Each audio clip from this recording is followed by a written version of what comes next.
So, welcome everyone to this evening's webinar, Just in Time, Just for Me, Athletic Development. My name is William Harmon, Head of Coach Education for the Ladies Gaelic Football Association. Delighted to have so many people on the call this evening, but also we're joined by my colleague, David Letterhan. And I'll let David, do you want to say hello and introduce yourself? How is everybody? My name is David Lernahan, and I am the National Development Officer with remit for match official development with the LGFA. Excellent. And also, David will be presenting the webinar tonight. I'll be trying my best to support him where I can. David has a background in this area about athletic development and S&C, so he'll be giving his thoughts throughout the webinar. Any questions or queries you have, please use the chat function. I'll try and monitor it as we go along. And also, everyone, this webinar is recorded and will be available on our LGFA YouTube channel under the Coach Education playlist, and all our Coach Education webinars are recorded and are available to view afterwards on the LGFA YouTube channel. So if you want to look back in previous webinars, guys, they're all there available to look over. So I suppose, what are we trying to achieve from this webinar? By the end of this webinar, we hope that you will be familiar with the Gaelic Games approach to athletic development. And what you'll hear an awful lot of tonight is a term called the Trinity knot, which will be included with the force knot, game speed knot, endurance knot. And for now, you're probably going, what is that? That means nothing to me, and that's okay. That's the aim of the webinar. We hope to give you a bit more understanding around that as well, and how to plan the athletic development sessions and incorporate athletic development, I suppose, concepts onto the field in your training sessions. And also, we'll give you an idea of where we're going forward as well with this from a Gaelic Games family regarding athletic development. And there's some exciting developments coming down the road there in terms of further resources as well. But we'll explain them as we go along. So look, the player pathway, you're all hopefully very much aware of it now. The Gaelic Games Player Pathway and the Gaelic Games Coach Pathway are two, I suppose, guiding lights for us from a coach education perspective. And what we always try to do is all our coach education webinars, we do our best to align what we're doing to the Gaelic Games player and coach pathway to ensure, I suppose, we're providing, I suppose, the appropriate content that will match your needs within your coaching context as well. So we're hoping that tonight will be just another coach education resource that you can take on board and maybe take a few ideas from it that you can incorporate into your coaching sessions from an athletic development point of view. But bear in mind also, you may be doing all this stuff already. So it might enhance what you're doing. It might inform that you're doing good work and keep it going. So we hope that you enjoyed this evening's webinar. And I'm now going to hand you over to my colleague, David. But as I said, guys, throughout the night, please, in the chat function, please have any questions or queries. Please put them up and we'll do our best to answer them. Okay, David, over to you. So the Gaelic Games approach to athletic development, this Trinity knot, what is it about? Tell us. Perfect. Thanks, Will. So this Trinity knot and kind of the whole approach that Gaelic Games were taking. So athletic development can be split into kind of three main areas. So you have your force knot, your game speed knot, and endurance.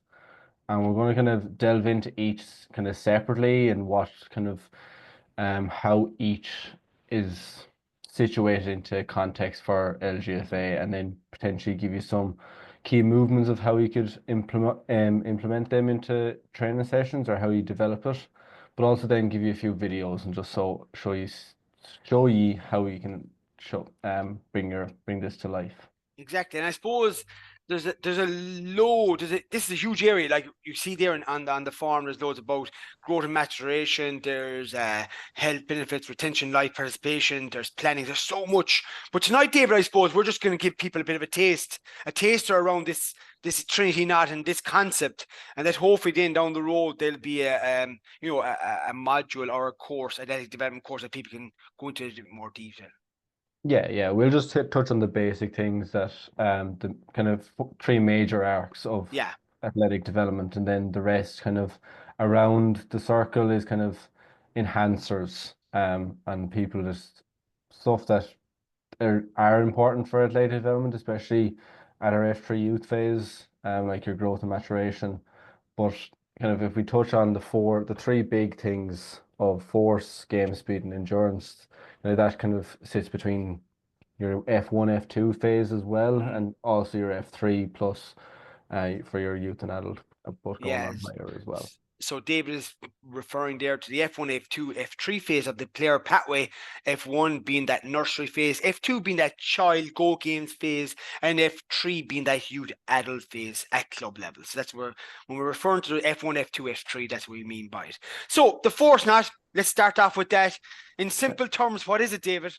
Yeah, so force is basically a player's ability to express force kind of in either a way that overcomes a challenge. So like if you take a game, can they stop before a player's coming in with the ball to tackle them, or can they get evade a player by using a side step or something? Something like that, even jumping, kicking as well, and blocking. So everything that's key to the game, force has a relationship with it. So force contains both strength and power. So kind of if you're looking how to develop it, those are kind of two areas you look at. And then kind of for your F3 youth phase, research shows that there's huge benefits for children that are in that F3 youth phase, that if they carry out resistance training, that there's huge benefits for their long-term development with the use of resistance training. So that's kind of any training that includes weights or any movement, so like your squats or anything like that. But we're going to delve into that now a bit more. So in an LGFA context, David, what are we talking about? Yeah, so like again, as I said, any skill that is either to do with the body, that's kind of where force would come in. So your acceleration and deceleration, your tackling, blocking, sprinting, changing of direction, jumping, kicking. So anything that uses the body, involves some sort of force, and to be applied to it, but also that can be developed by training it. Either using resistance training or anything like that. And I suppose, Resistance training being the main culprit of training for this area. but I suppose you think of it too, like everyone here, we always think about force, but we probably sometimes we forget about the importance of being able to stop. And that's important too. And I suppose that deceleration and hopefully we can show people, I suppose, the importance of trying to develop those mechanics as well. So I suppose what movements are we talking about? So people are here going, okay, force.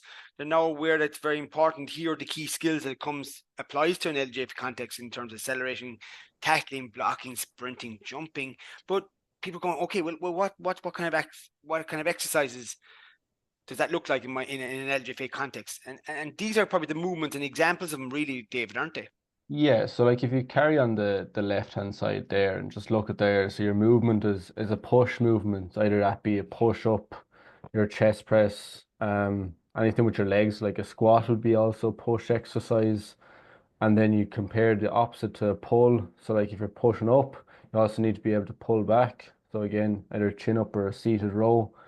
And then your knee dominant, either being a wall sit or a squat, something to develop those knees and your lower legs, and also with your hips, to get your hamstrings, your back, exercise like your hip hinge or your single leg RDL as a challenging one.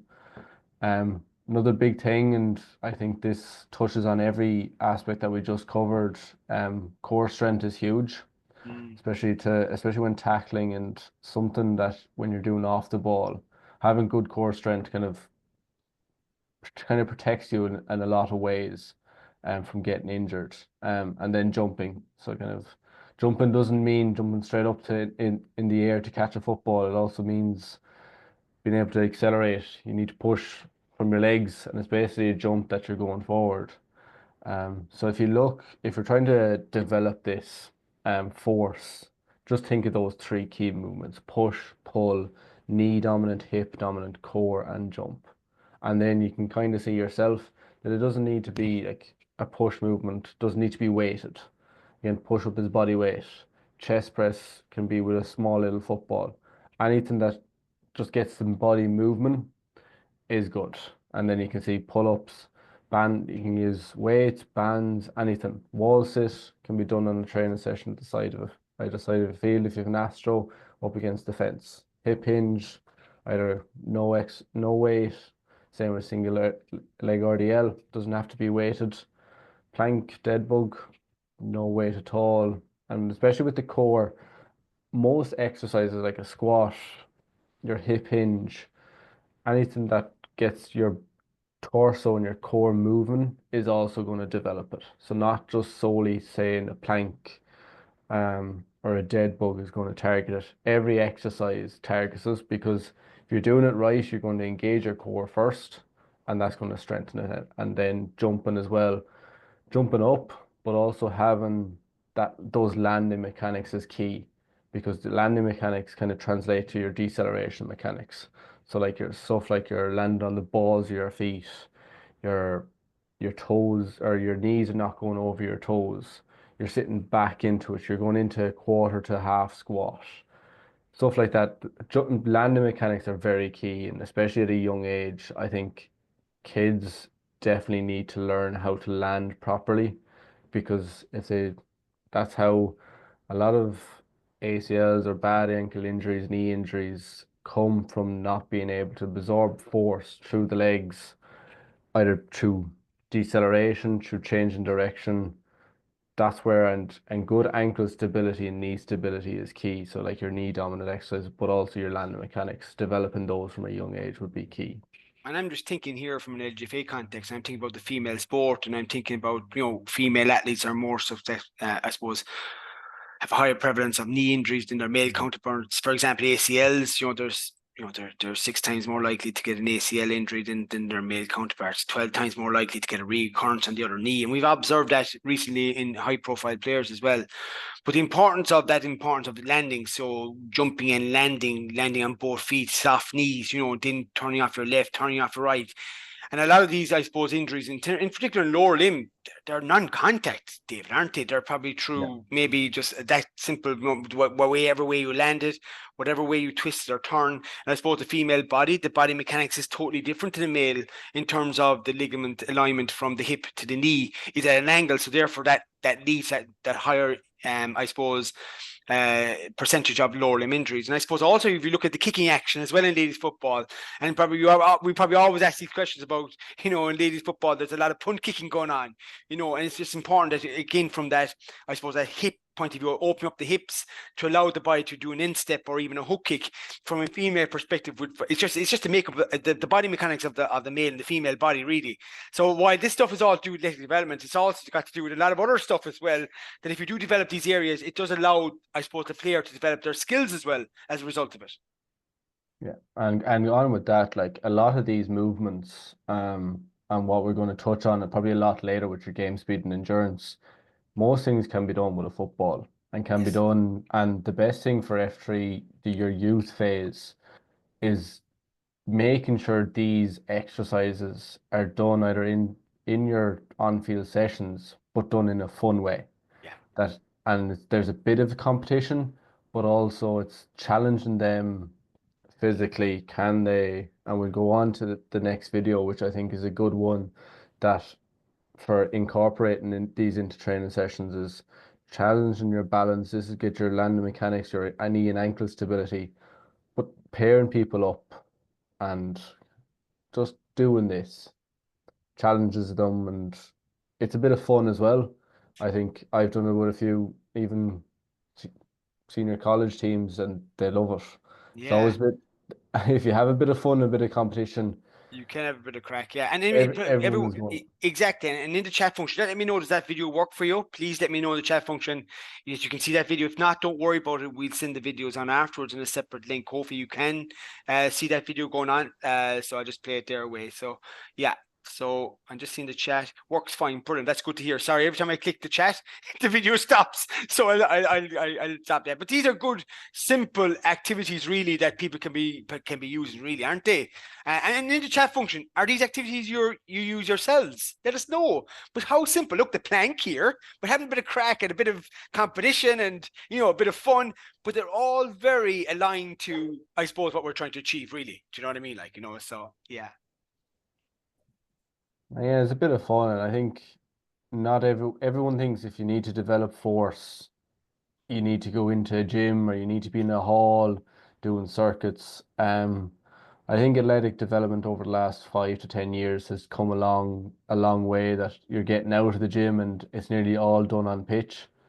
and like stuff like that last video, it's key that there's a bit of fun and a bit of competition. Like it's Yeah, challenging everything, but also you can see the smiles on the two girls' faces that they're enjoying it and they know they're being worked and they know they're developing something, but they're also laughing and having fun. And I think at the end of the day, for people to, and we touched probably at the start, that outer circle, kind of retention and everything, this is fun. This is kids would do this in probably in the playground if they had it.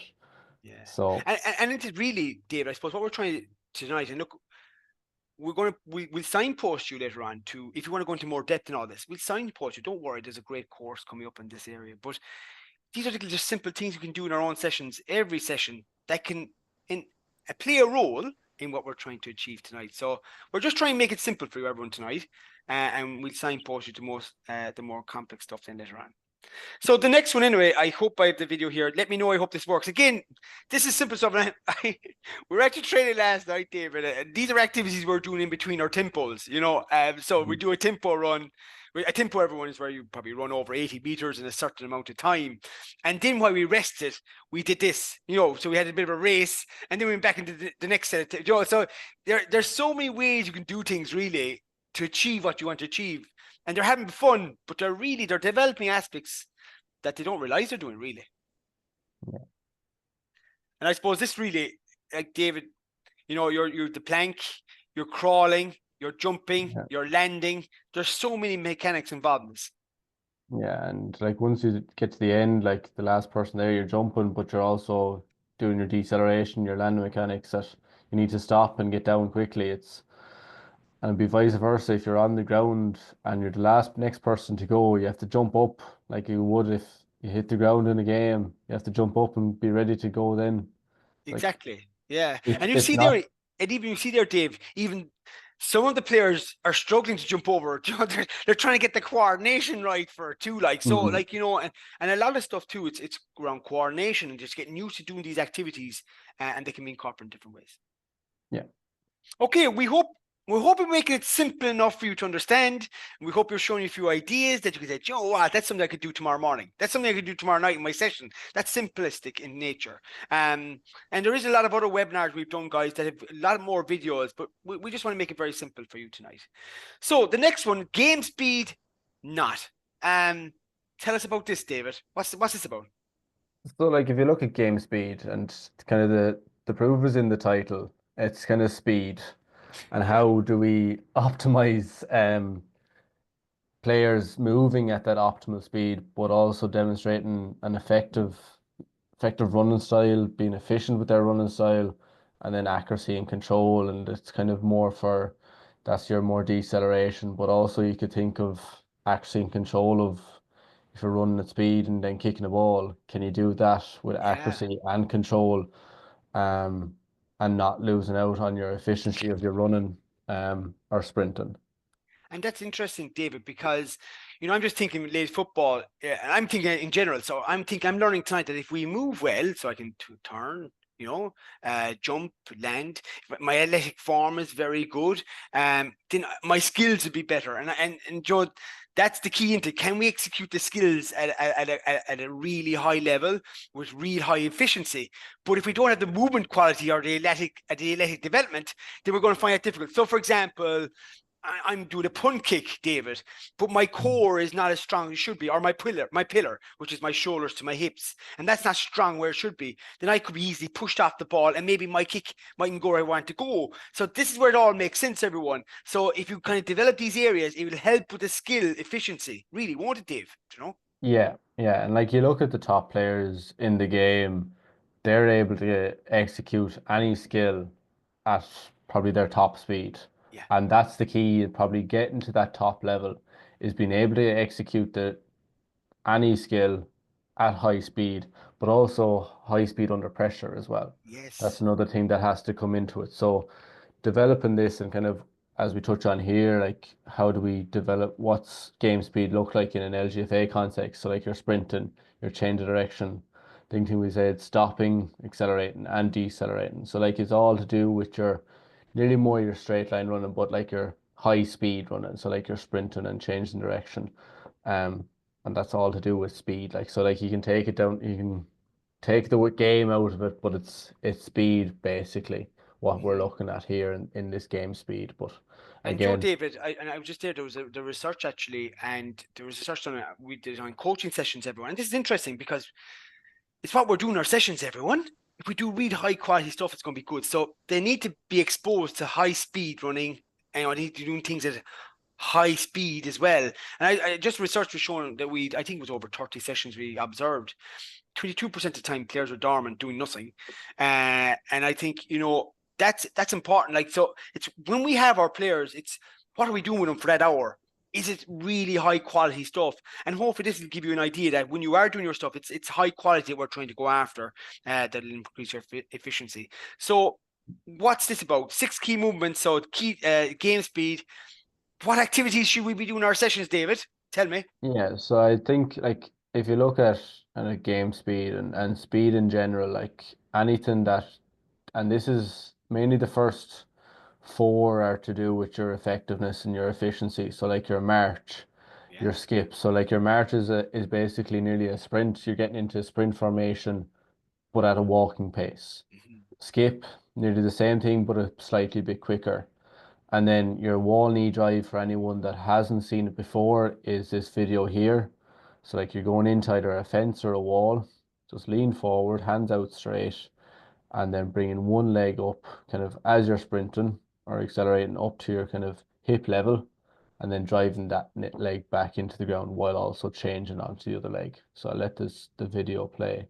And I So suppose, what? David, why the video is playing, I suppose we have this perception that every kid is coordinated, every player is coordinated. I guarantee you, if you ask players to march, skip, they'll be looking at each other going, well, what hand am I going opposite? And it's funny to watch it. I've observed it myself. You're kind of going, lads, we take this for granted that players are able to march and able to skip, but a lot of them, their form is very poor, David. Maybe because their Yeah. core, their pillar's not the greatest. Maybe because their coordination mightn't be the greatest. So it's very important that these things are practiced. And this can be done with pairs, can't it, David? So that I Yeah. lean up against you and we could practice our wall kneel drive in pairs. You could actually do, if you don't have a wall, just lean up Yeah. against a partner.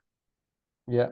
And it's a big thing as well. It's not many people know this, but you'll see when he brings his knee up to his hip, it's just his toe as well, and where his toe is pointing. A lot of people, and I think a lot of people in LGFA players run with their toes down.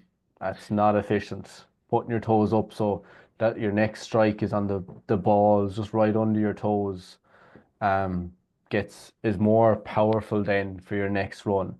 So landing on those toes and being not flat-footed is huge for efficiency and effectiveness of running. And then the next exercise you look at there, you're falling to sprint. That's kind of something like there, but again, you'd be falling either yourself or if you have your hands out onto another person, and that person who's standing just steps away and you sprint after for 5 to 10 meters, maybe 20 meters to get into a good sprint as well. That's a good one because it's more reactive as well, that you're not controlling when you're going to sprint. Someone else is controlling when you're going to sprint. And I've done it a few times, and if a lot of people fall on their face. So that's a good one to get there. And if they're not tuned in, they'll be falling on their face. But also the last two is key as well. You need to be able to run fast, but also you need to be able to stop fast. And stopping fast is key, especially if you're a defender and you have someone coming at you. You need to be able to stop fast, try and tackle them, or stop fast as well. If you have the ball is near you, change the direction, Mm. um, and slow one down either to get out of traffic or something like that. But like the force context, we said we'd give you six keys areas to look on when to develop game speed, but it's nearly trying to develop that running style and running pattern. And you see here acceleration, deceleration, and out to the ball. And like David, like this is like you even watch the girls here, everyone. Watch them after about 30 seconds. You see how they're just getting used to it. Like at the start, their form mightn't be, but giving a small bit of feedback, about the head, hands, feet, and about the way the body, it's amazing. And but very important, try and do these activities with the ball as well. Obviously do it without the ball in terms of getting the form right, but it would be important to try it with the ball as well, I suppose, David. That's key too, isn't it? Yeah, like, and again, more people would be um inclined to enjoy something, especially at your younger and probably more adult as well. Anything done with a ball, they'll enjoy more. And you see here, like it's getting into a low position when you're decelerating and then kind of driving straight out. Use the ground. That's what it's there for, and that's a good key coaching cue as well, especially jumping as well. Is push the ground away. Yeah. So get that you're driving your legs into the ground and you're pushing the ground away from behind you. And then when you're decelerating, a big thing is just to don't kind of lower your center of gravity. And with your knees, especially the same as like when you're landing, don't try and get your knees too far above your toes because that's when your injuries come into. And I'd like to say I'm a big advocate for this kind of running in and a curve line because um the practical implications for sport, like how many runs in ladies Gaelic football is straight? Not many. So running on a curve is best thing because the implications you're improving your ankle and knee stability, but also being able to control a football, especially here that it's on a curve that you're leaning into, that you can run it and run it effectively. Like the big thing here is leaning into it and not staying straight. Like that last one is very good there. And then turning direction is being able to slow down, but also keep going and changing direction. And I suppose with this, the importance here is this is all station. We're just showing you two stations. You see, there's other girls in other stations. We're only showing you two stations of five stations working on different aspects. And we wanted to show you this one of the curve because, as you see, a lot of the girls in their efficiency, their skill. So a lot of them are very right-footed. So if you're right-footed, then your mechanics are going to be less, or your efficiency is going to be less because you're struggling. So here's the coach. Give a small bit of feedback on the skill. So, but we did that same with the other girls. But we said, right, look, when they start solely on their left, their efficiency of movement was even better. So again, when their efficiency of movement got better, they're actually able to execute the skill on the other side of the body. Yeah, So I'm at just a trying higher to pace as at well. a higher pace then. So let's get their movement better, let's get their skill better, and then they can do things even more. And look at that at the end. Really quick, really fast. And I suppose that's what we're trying to do is trying to just coach those things into players. But I suppose, David, it all comes back to movement quality, athletic development will help with the skill development in. So if you have good movement quality, good athletic development, then you're going to be more efficient off both sides of the body, which is proven on this one when the girl sold off her left in the last clip. So we hope And they're a nice helping. Here we way, go. You can see them. and a nice thing as well, you have the D in marked out on a pitch. That's probably the easiest way to get your curve run in. Is start on one corner and run all the way over. Stay on that side and you're going on the way back. Exactly. It's probably the easiest thing to do and it's already set up for you so you don't need any cones. Or what you could do, what we did last night was, in our warm up, so we had, 5 rows set up, and we just said, right, the first five, let's all do curve runs up to the 45-meter line. Let's go out right. Let's go right first. Then we go left, and they're just go all the way up the pitch. Didn't even need cones, but I think that's a great idea. The 40-meter arc is going to be there now, David. So, Yeah, Jesus, that's let's true. have a great crack now. Okay, so not just let you know the new rules do not apply to ladies football. Just to let you know, guys, LG is the real game. Am I messing? Okay, here we go. The endurance knot. Yeah, tell me about Yeah. this. So this is kind of incorporating the last two as well. So your endurance is basically a player's ability to sustain the quality of their performance throughout the length of the game. And that kind of endurance doesn't take into just your ability to last 60 minutes. It also means can you keep sprinting for those 60 minutes and not having to take a break. So that's kind of where endurance is kind of split into two. Aerobic, you've an aerobic capacity, which is basically your cardiovascular endurance, which is your endurance to withstand the 60 minutes, because that system in your body uses up the oxygen and it can be carried out for that long period of time of that 60 minutes. But also then on the flip side of that, you've your anaerobic. So that's a kind of a form of energy that doesn't use oxygen. Um, and kind of that's big in depth. So like your ATP system or your glycogen systems. Um, and they're kind of that's kind of your systems that used for up to about 10, 15 seconds. So like your sprinting, um, stuff like that. And that's kind of if you generate that capacity, you'll be able to sprint for longer, without need of high intensity recovery as well. So again, your movements like your sprints, straight line, and given ample time to recover as well, but also your repeated sprints, so that could take into your change of direction as well. As Will just said, your tempo runs, so that's a set distance to cover in a set amount of time. So just say you're 80 meters in potentially 20 seconds, and you nearly 20 seconds to 30 seconds recovery. Mass runs is something done after a fitness test or anything kind of target, a specific meters per second that the players individually can cover in a set amount of time. Also, long runs to develop your aerobic system, long and probably long and slow to develop your aerobic system is key.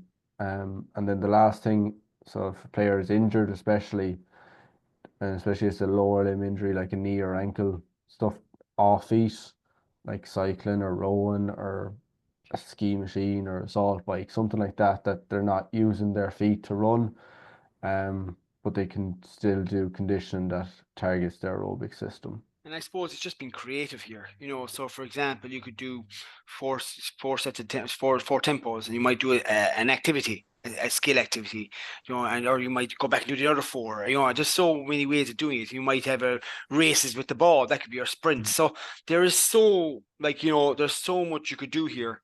Shall I say, instead of just doing the monotonous stuff all the time. I was going to chat. Mass runs. So Ronan would like to. Can you just explain mass runs again, David, just for Yeah. Ronan before we move on? So with mass runs, just say you do a 1.2 kilometer test, and then you get whatever time the person does that in. You divide 1200 in meters divided by the time they completed in seconds. So just say what 1200 if they get, just say 600 seconds, which is 10 minutes, so probably a long time. So that's basically 2 meters per second they travel at for that test. Then just say mass runs are typically done at 15 seconds running to 15 seconds break. So you multiply your 2 by your 15, so which is get 30. So then that's 100% of their mass. So mass is maximal aerobic speed. Sorry, I should have probably explained that. But so if they can cover 30 meters at a maximum aerobic speed of 2 meters per second, you go another 20% of that, and that's challenging for them. So 30, so that's 36 meters at 100 or 20% mass. It's more for people that are S&C background, and that's what your S&C would imply. So I probably one thing that you don't need to test and can do it is tempo runs. It's tempo runs is basically the same thing, but you, the coach, set out the length and the time. So you know your players more than other people would. So even after the first few sessions, or you have to, so like you could set out three different cones, one at 50 meters, one at 60 meters, one at 70 meters. So your fitter players would go to the far cone and vice versa. And then just set out, especially kind of at the start of the season, don't be going for your 15 seconds. I like to do kind of 20 and then bring Yeah, it down in time, yeah, because if they get out there, it's so mass run is not a sprint. It's a run aimed that they're getting from the start to the end in the 15 seconds. That they're running for that time. They're not sprinting to get to the cone, and then yeah. they could have it done in 10 seconds, and yes, they could have 20 seconds break, but the target for mass run is to get your aerobic speed up. It's not an anaerobic, which is a sprint. It's a more aerobic system that is you're getting to the cone on the time. Yeah, and that's interesting. I like that idea of, when you're doing the tempo runs, that you have the three cones. So you might have, as you said, 80, 90, 100 meters. And that, okay, guys, you all have to make it in 50, you said what, 20 seconds, 15 seconds, Yeah. but they're all reaching their area, shall I say, within their own current fitness levels. They're reaching where they are at that present time in 15 seconds. So I might get to 100 meters in 15 seconds, but David, you might only get to 80 meters in 15 seconds, if that makes sense to everyone. So you're really Yeah. working and you're being really, really clever on how you're going about your business as well. In But it terms of, also doesn't need to be 15 or 20 seconds. It could be 30, it could be a minute that yeah, you're still running for, and then you get this, it's nearly getting the same, if not more, break as well. yeah. Which is a big thing. If you're getting, but not like double the breasts. It's kind of 1 to 1.5 times the work rate, or a 1 to 1 ratio is kind of mainly good for aerobic. So So I before hope, the guys, yeah. So like, and I think it's just nice to know those things. Like I wouldn't get bogged down on those things. I think no, it's just knowing, okay, what distance you're running, how many. Like for example, early in the season, you probably give them more time to run over a distance.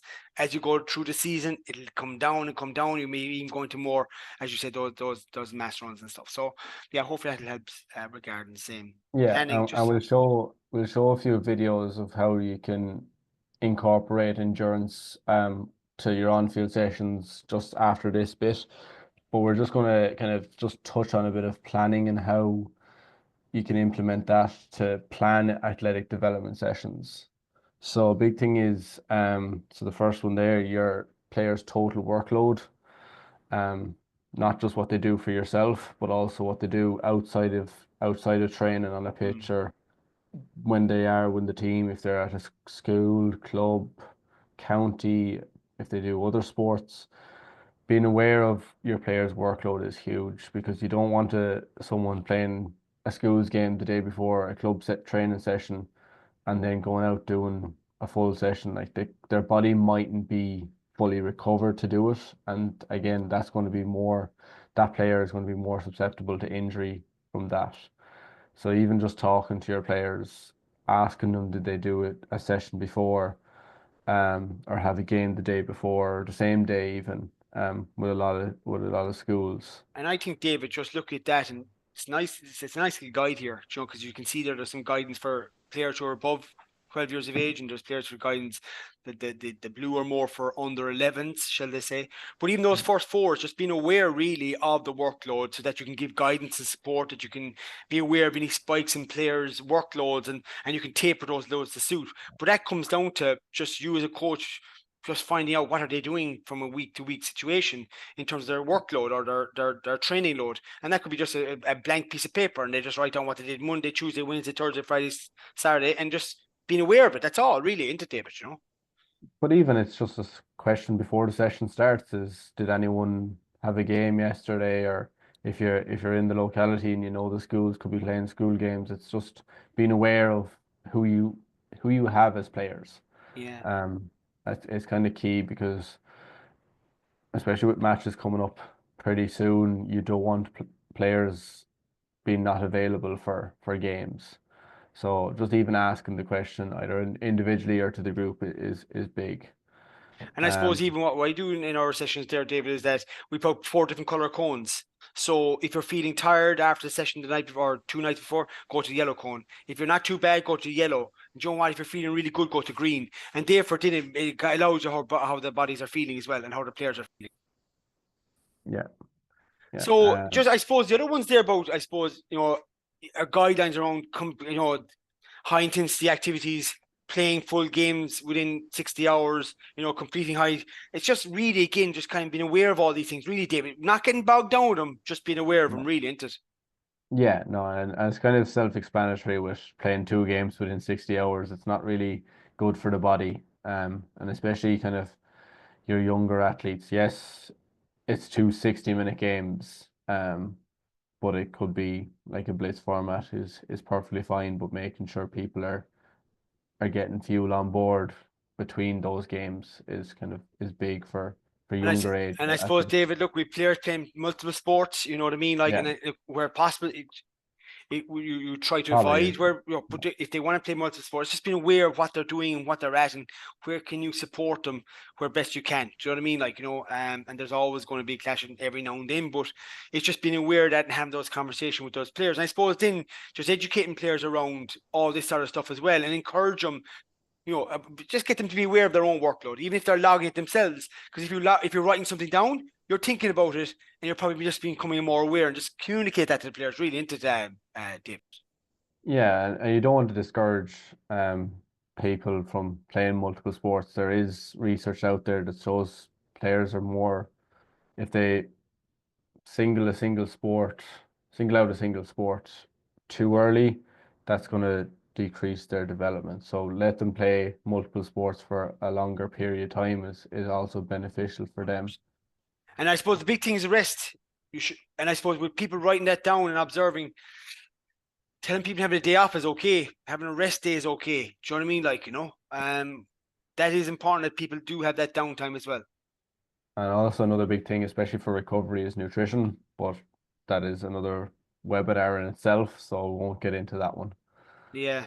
I suppose here as well, I know one comment came in, how do you approach players that have a hockey match in the morning, maybe a ladies football game in the afternoon on the same day, and they're at under 13 level. I suppose really is, for me, if I was a coach, that player is will what's priority in that point of time. And I suppose having the conversation with the player, having conversation with the parent, and then you probably making the best decision for her, whether you either play her in your game, maybe she comes on for a set period of time, or you know and just finding out. So I think there's a lot of conversations that need to go on to make the best decision. And I think get as much information as possible. So, okay, well, what game is it? What level is it at? What competition is it? How does the player feel about it? What's the parents' thoughts? And then making the best decision for that player. Because sometimes my feeling is, okay, for example, I have players who are involved with schools at the moment and they're involved with the team that I coach. But for me, I'd say, right, your priorities are school. So you train and you play with your school. You come and be present at our sessions, but you don't take part. You're grand. But I suppose there's a lot of conversations there, David, on that one. It's a good question, but I think once you get as much knowledge as possible, you make the right decision. And you make the decision for the player and help them make the right decision. Even though they might want to do everything, it mightn't be in the best interest because injury could occur as a result then. Yeah, and again, the biggest thing the player is it has to be centered to every decision you make. It's not for the betterment of the team. It should always be for the betterment of the player.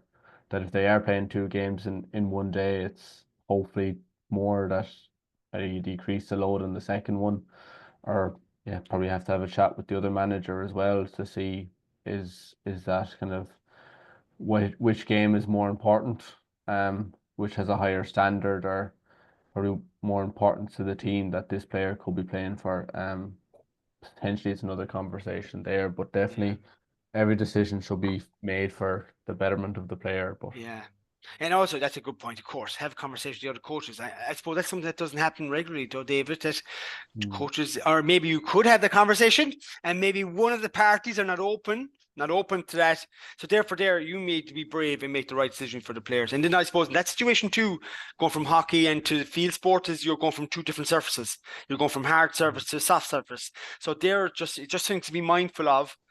From the player's perspective, because at the end of the day, you want your player playing with you for the whole season. Maybe one game, maybe you may have to make a tough decision to ensure that that player is with you for the rest of the season too. So yeah, but we just hope these planning principles give you an idea. Give a read through in your own time. But I think they're self-explanatory, and I suppose how you adopt them and approach them, is down to yourselves. But I do think it's nice, and it's a nice guide. It's a nice guide to have. Okay, so we move on. No problem. Hope that helps, Mara. Thank you very much. So final few slides incorporating all this on-field sessions. We're going to show you one or two videos. So there's the warm-up, there's after the warm-up, there's during cool-down, between drills at a station. There's so many ways you can incorporate, can't you, David? yeah, and kind of a lot of your force and your game speed probably either in the warm up or after the warm up is probably um beneficial because you're with your speed especially like you could if you're doing a straight line warm up, what we'll show now in a second, um just throwing in a few sprints after that literally just has to be three or four, um and then you have your acceleration deceleration. That's a bit of target there, but also you can see here your groups doing your change of direction, but also your acceleration, and then you have to decelerate as well to on your And change. what I like about these videos is this: is they're doing a real good job. No, their form is good. They're changing direction. They're going at a good pace. And this is a warm up I've tried out with a group, underage group recently. They loved it in our own club. They loved it. Just the variety of twisting, turning, and a lot of them struggled at the start with it. They struggled to twist and turn. They struggled to change direction. But geez, by session 3, 4, David is really efficient. But you're incorporating so much of what you discussed earlier in this very simple warm up. Yeah, and I think a big thing for developing game speed, most things have to be done at a high intensity. So there's no point in doing it after a possession-based game drill that players are fatigued. Yes, they need to be able to sprint under fatigue and be able to do that. But if you want to develop solely their ability to sprint, do it while they're fresh, just after the warm-up, that they're able to give their max effort to it, because players need to be able to do it at a high speed, and they need to be doing it at a high intensity to get better at it, Yeah, especially sprinting. yeah, and all this they're all game movements again, David. Do you know what I mean? So as you Mm, said there, you said earlier on about could be done warm up, during cool down, after cool down, between drills. There's a station, and we showed you stations earlier on. mm. But even between drills, here's a drill that is very simplistic in nature, but very effective because of what they're doing. And I suppose they're running 30 meters at high speed, collecting a ball and using the instep to kick it over the bar. So it really incorporates a lot of stuff there, doesn't it, Dave? Yeah, and again, as we said at the start, incorporating the football is, they're not, athletes or players don't come to a training session to run as or do athletics. They're here to play football, and they'll get the most enjoyment of doing stuff with a football.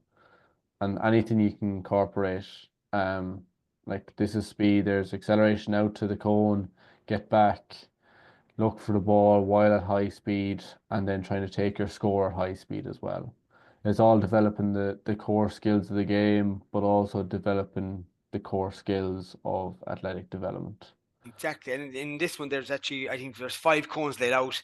So there's five runs at really high speed, and they're not easy. They're not easy to do. And I No. think Dave, I just think you really, as I said, guys, in that other clip there with the warm up. This is just something different, as I said to your warm up. As I said, this one here that I showed earlier on, it's the same setup as a normal linear, but just bring in different elements of the sidestep, of the deceleration, of the stopping, of the twisting, of the turning, and they're all applicable to our game.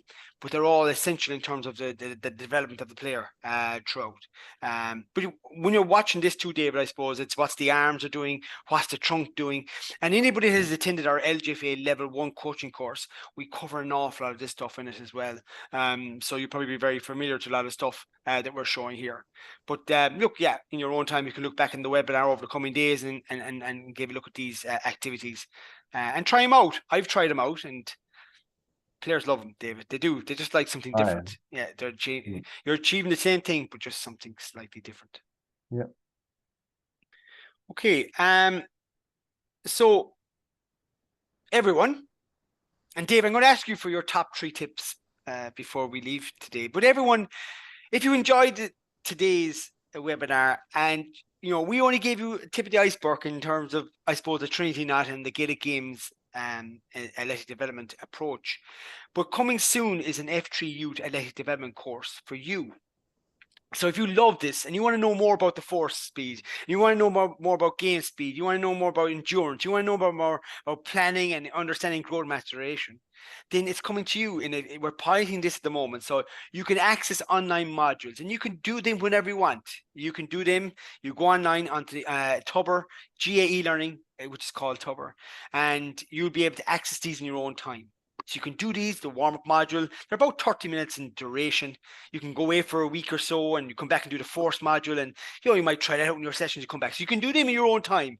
So that's done as at a self-paced, self-directed, at your own pace.